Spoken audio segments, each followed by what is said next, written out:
தேசிய இளைஞர்கள் தினம். எழுமின் விளிம்பை குறிக்கோளை அடையும் வரை இல்லாத உலகை என்ற வீர முழக்கத்தால் உலகி கிடந்த இந்திய இளைஞர்களை தட்டி எழுப்பியவர் சுவாமி விவேகானந்தர். ஆன்மீகம், தேசபக்தி, மனிதநேயம் ஆகிய மூன்றையும் தனது மூச்சாக கொண்டவர் விவேகானந்தர். சுவாமி விவேகானந்தர் 1863ஆம் ஆண்டு ஜனவரி 12ஆம் நாள் கொல்கத்தாவில் பிறந்தார். இவரது தந்தை விஸ்வநாத் தத்தா, தாயார் புவனேஸ்வரி தேவி ஆவார். இவரது இயற்பெயர் நரேந்திரநாத் தத்தா.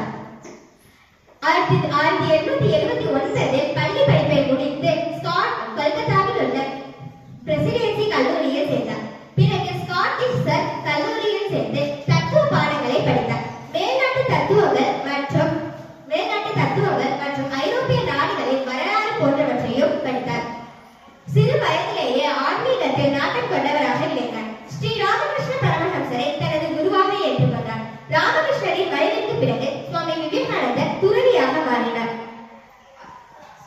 1892ஆம் ஆண்டு கன்னியாகுமரி சென்ற அவர் அங்கு கடல் நடுவில் அமைந்த ஒரு பாறை மீது 3 நாட்கள் தியானம் செய்தார். இன்றும் அந்த பாறை சுவாமி விவேகானந்தரின் நினைவிடமாக பராமரிக்கப்பட்டு வருகிறது.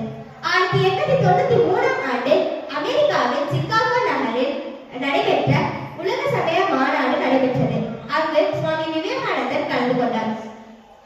அமெரிக்க சகோதர சகோதரிகளை என்று பேச ஆரம்பிக்கும் போது அரங்கம் முழுவதும் கரகோஷம் அதிர்ந்தது.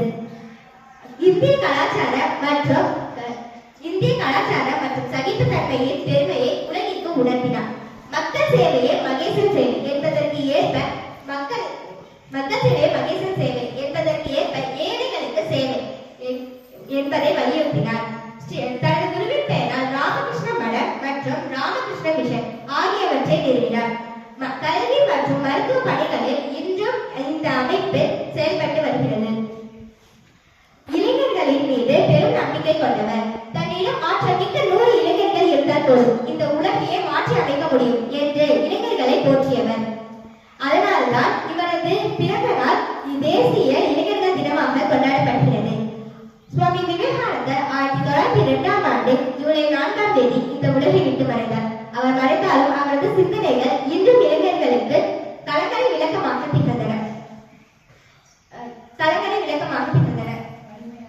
வலிமையான பாரதத்தை உருவாக்க அவர் காட்டிய வழியில் நடப்பதை அவருக்கு நாம் செய்யும் உண்மையான மரியாதையாகும். சுவாமி விவேகானந்தரின் பொன்மொழிகள். மலை போன்ற சகிப்புத்தன்மை, இடைவிடாத முயற்சி, எல்லையற்ற நம்பிக்கை, இவை 3 நற்காரியங்களும் நன்மையை தரும். எதற்கும் பயப்படாதே, யாரையும் நம்பாதே, யாரையும் சார்ந்திருக்காதே, உன்னை மட்டும் நம்பு. தூய்மை, பொறுமை, விடாமுயற்சி, இந்த 3 நற்குணங்களுடன் அன்பும் சேர்ந்துவிட்டால் உலகமே சொர்க்கமாகிவிடும். இதன்படி நாம் வாழ கற்றுக்கொள்ள வேண்டும்.